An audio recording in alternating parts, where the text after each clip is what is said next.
The 2019 Major League Lacrosse All-Star Game is going to be played here in Annapolis in our home stadium. I'm super excited that it's here in Annapolis. We've got some of the best fans in all of sports, not just lacrosse. Good, how are you? Good, you have fun tonight? Yeah, good game. I'm really looking forward to being a part of that, but I know that the home fans will come out and support the team, support the league, and should be a great event. I'm a third-generation Syracuse lacrosse player. My grandfather, Larry, played there in the early 50s. My dad, Tom, played there in the mid to late 70s. So growing up and being a kid from Syracuse and sort of always being a fan of the program, and then with that family connection too, always kind of wanted to be a part of it. And fortunately for me, it worked out that way. The biggest challenge as a team that I've been a part of to go through was my sophomore year at Syracuse was 2007. We went 5-8, missed the playoffs for the first time in 30 years.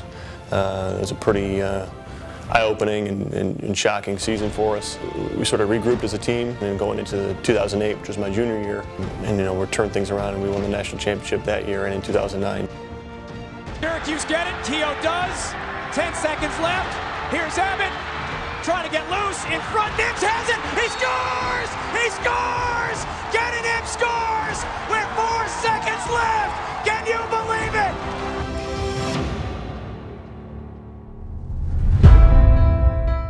When I was drafted, honestly, I was just ecstatic to be a part of professional lacrosse and be able to still play the sport that I grew up loving. Didn't have any idea that it'd be 10, 11 years later and I'd still be doing it at this level. Moves it to Stanwyck, back to Abbott for a bouncer and a goal. Ball movement and finish for Chesapeake. Culture as a team is what's helped breed the success over all these years. So the biggest reason for our success with the Bayhawks is the culture. There really is a culture where there is this idea that we're playing for something bigger, we're playing for one another. And you look at how many people have stayed at Bayhawks and continue to be Bayhawks. The only reason you could say that is because of the culture. We won 3 championships in the first, I think, 5 years I was in the league. The Chesapeake Bayhawks. Brendan Kelly, their head coach, said, live up to your tradition. Be a powerhouse again. They have returned to the winner's circle. That starts at the top, with BK. Here's the deal. 10 years now I've owned the team. 3 championships. We don't get bullied. And Coach Cottle, sort of setting the tone for us, and everybody's buying in, and that makes all the difference in the world. Hey, fellas, we need to choose right now. Who's going to make the first play for us? Let's win the first 5 minutes, get after the first ground ball, and compete for the opening whistle. Let's everybody be a juice guy and make somebody around them better. Hooks on 3. 1, 2, 3. Hooks.